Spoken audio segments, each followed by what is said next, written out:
We're continuing on Shulchan Aruch Orach Chaim, Hilchot Shabbat, Siman Resh Ayin Zayin, and we're up to Seif Gimel, and Daf Nun Chet Amud Aleph of the regular prints of your Mishna Beruras. Maran writes, Shachach ner ala tavla. What happens if you forgot your candle on a platform, and you need the platform? Now the ner, the candle, is muktzeh. Says the Shulchan Aruch, Mena'eret hatavla v'hu nofel, va'afilu im hu dolek.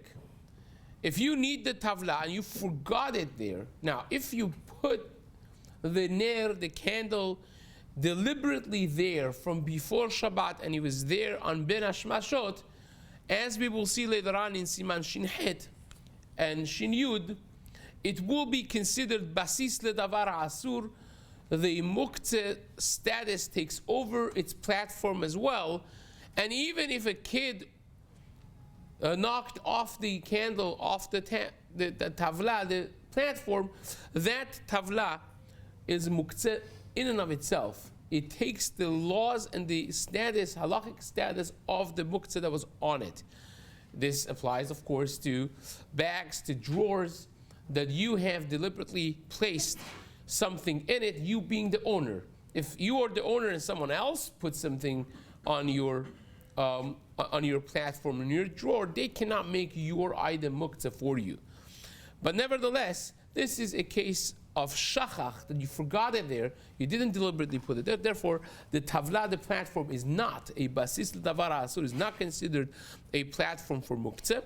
And if you need it, you can take it. How do you take it? You can't pick up the muktzeh and put it away because it is muktzeh. But you could tilt the tavla, tilt the platform, would be a tray, or however else the platform is, and knock off the candle from it, even if the candle is on. And it may turn off by you tilting and dropping it on the floor. Again, we're talking about the case that the floors were dirt. It's not, do not be causing a fire, of course. So you're putting it down, and it may turn off, it may not turn off, but your kavanah cannot be that I want to turn off this candle. You can't do that. Rak shelo yechaveh lechaboto. And the Ramah writes, in addition, v'tov la'asoto al yedei en yehudi. If you have a goy available, best is to do it through a goy. B'makom she'en sarich kol kach. Fine. Ubilvat she'en ner shel shava. But this, we're talking about a ner shel shava. We're talking about a wax candle, a paraffin candle, that the tilting does not affect the level of fire that you will have. The tilting, it will be a problem, as we have learned already many times before. If you have a lamp with liquid fuel inside, as soon as you tilt it, the fire gets closer to the ptila, to the end of the wick where the flame is, and it grows the flame, or it gets farther from it, and it diminishes the flame. It could be havara, it could be kibui. So therefore, we're not talking about that. Now nowadays, even those candles that are from wax or paraffin, the ones that are fatter, right? If you have, for instance, the ner neshama that's in a glass, or even without ner neshama, but it's a fatter candle that around the wick, around the flame, you have a puddle, so to speak, of melted paraffin or wax, that also will be considered like a ner shel shemen. You have to notice that. And that's something that we don't usually talk about, but that is pashut, and it's mentioned by Chacham Mension Rabbi Shaul's Talmidim in Or Letzion in Chelek Bet. Now, Chacham Badia disagrees with that. He says, paraffin candle is paraffin candle, and that's what it is, not ner shel shemen. It doesn't really make a difference because the thing is vertical anyways, and he basically disagrees with the premise that the paraffin candles that are wider, thicker, the diameter is larger, it would be a problem. Okay, so one should ask their Moreh Hora'ah when it comes to this, if they have to deal with it. Again, this is not something that comes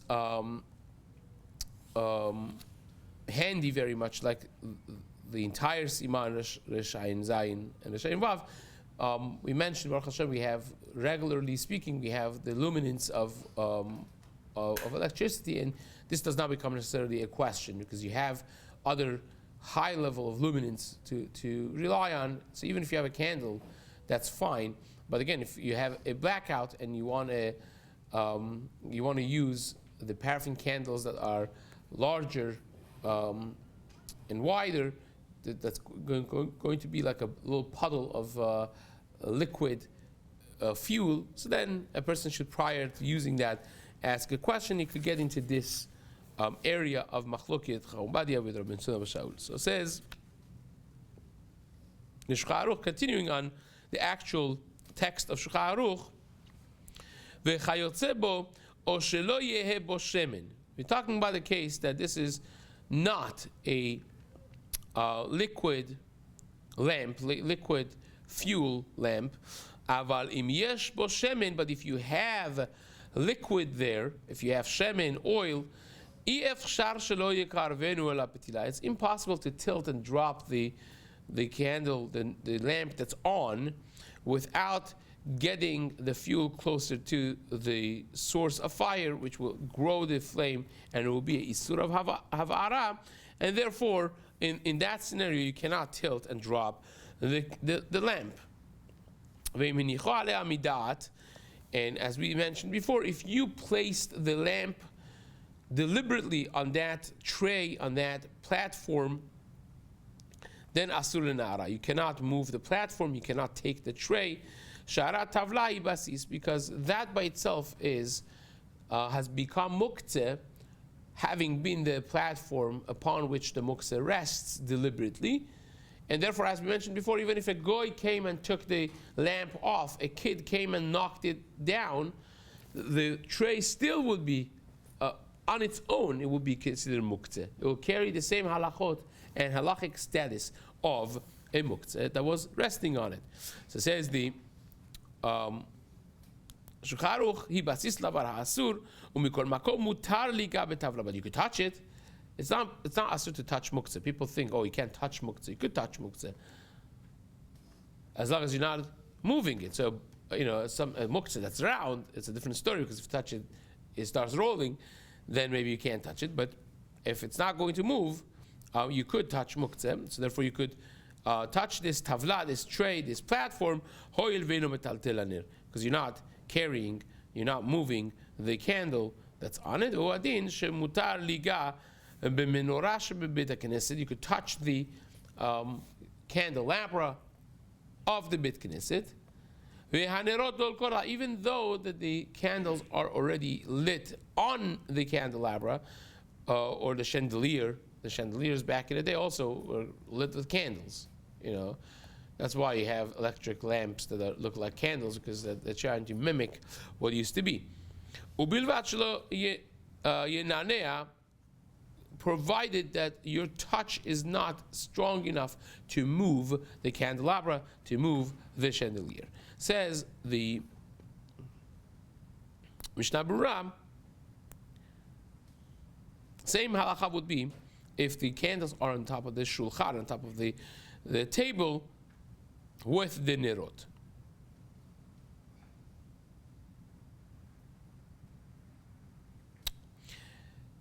Now, this that you could shake off, so to speak, the platform, dropping the candle, dropping the lamp, even though that the candle could go off and be turned off by dropping it on the floor, that's still fine. Still mutar, because it's not for sure going to happen. It may fall and stay lit. And therefore, if it's something that you don't have kavanah for at all, and it's done indirectly in this fashion, it will be mutar. And the Meiri writes, only if you're doing it gently. You're doing it gentle enough that the chances are high that it's going to stay lit. Because if not, then it's going to be it's going to be for sure turning off. You're doing it in a way that logically it has a sufficient chance to stay on and not be turned off. If it's sure going to turn off, then it's going to be psikresha, it's going to be a problem. Better, said the Shulchan Aruch, said the Ramah, to do it through a goy if available. Then you could even do a lamp that's using liquid fuel, oil, or anything else. As we discussed before, we could even ask a goy to move it for you if you need be. So that's the same thing over here as well.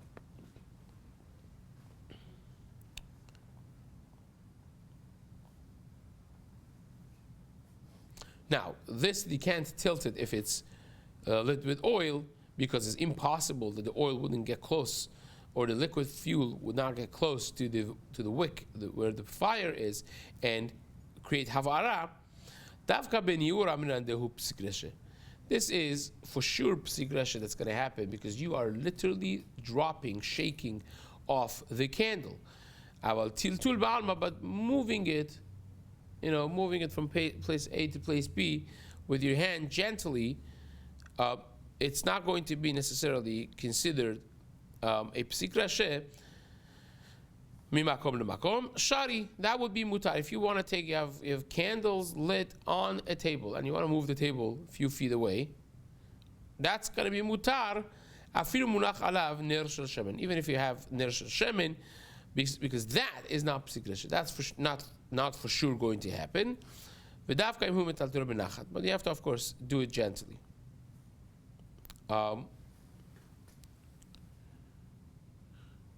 The next in Seif Katan Yud Chet, is going to be asur. This is again the halachot of Muktzeh 101.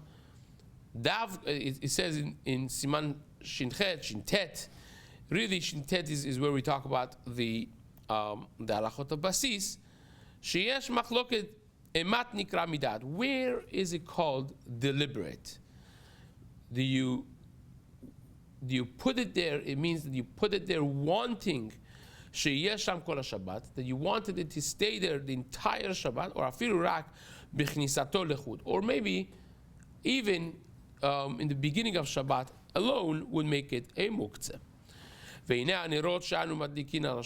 candles we light, says Chafetz Chaim, on our tables, we want to take it off tomorrow morning. The goy comes Shabbat morning and takes them, cleans the table, puts a new tablecloth and all of that, and therefore, if it's not for the whole Shabbat, then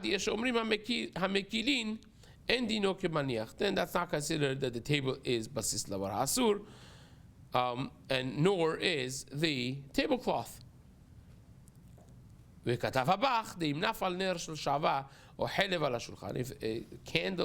a wax candle falls on the shulchan, on the table, and there's no Eno Yehudi, there's no goy to take it, and now it may burn the shulchan, it may destroy the thing, make it dirty and ugly, you could do it yourself. You could just drop it, tilt the table, drop the candle on the floor.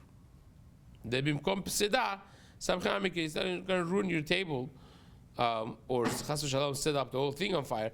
Then makom peseda, when there's financial loss involved,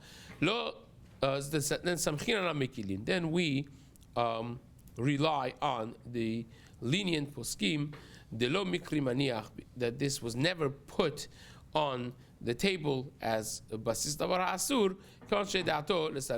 because you wanted always to move it away and take it off tomorrow morning. Okay.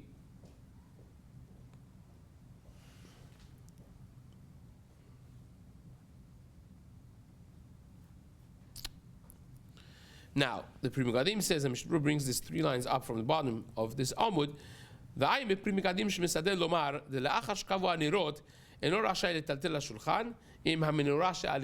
Even after the candles turn off, right, they finish, still, you're not allowed to move the shulchan with the candelabra that's on it. You could have shaken it off from the beginning. We're talking about a case that's not glass, the candelabra. It's solid pieces of metal. You drop it, nothing's going to happen to it. It's not going to get damaged at all. That's the case we are talking about. So therefore, in that case, you should not be taking it, and you could be shaking it off. fine. And the fact that you could touch the candelabra or the chandelier in the shul, in the Bet Knesset, haynu b'kvua al makom echad. That's a candelabra or chandelier that is kavua al makom echad. It's attached and kavua to one place. Aval im hitluya, but if it's a chandelier that is, ceiling chandelier that is hanging and touching it is going to be moving it for sure. Then even touching it is asur because, it's going to be moving. Shebekal yenanea. Very easily it could be moving. Va'afilu kishkvar kavu. Even if it has already been off, the candles are all gone. It's Shabbat morning. The candles are off. Still, the chandelier itself is muktzeh because it was basis davar asur. You meant to have the candles there. You wanted them there, and therefore it's going to be asur. Says the Magen Avraham. V'chen mashma ma Mordechai the Ma'iri bekvuam ve'ayin mash katavnu le'el bebiur halacha b'shem or zarua, which is again a discussion or zarua has, which leads to this halacha in the Ramah. Or zarua is the source of this Ramah, that even if you mamash touch the candelabra, the menorah, it's called tiltul minatzad. It's called indirect carrying or moving, which is mutar. But again, this becomes a whole debate. And again, as we see, the maaseh would be prohibited to touch a muktzeh that with your touching, it moves around. And that gets us to Seif Dalet, which B'ezrat Hashem we will continue learning together in the days to come. Hazaku Baruch.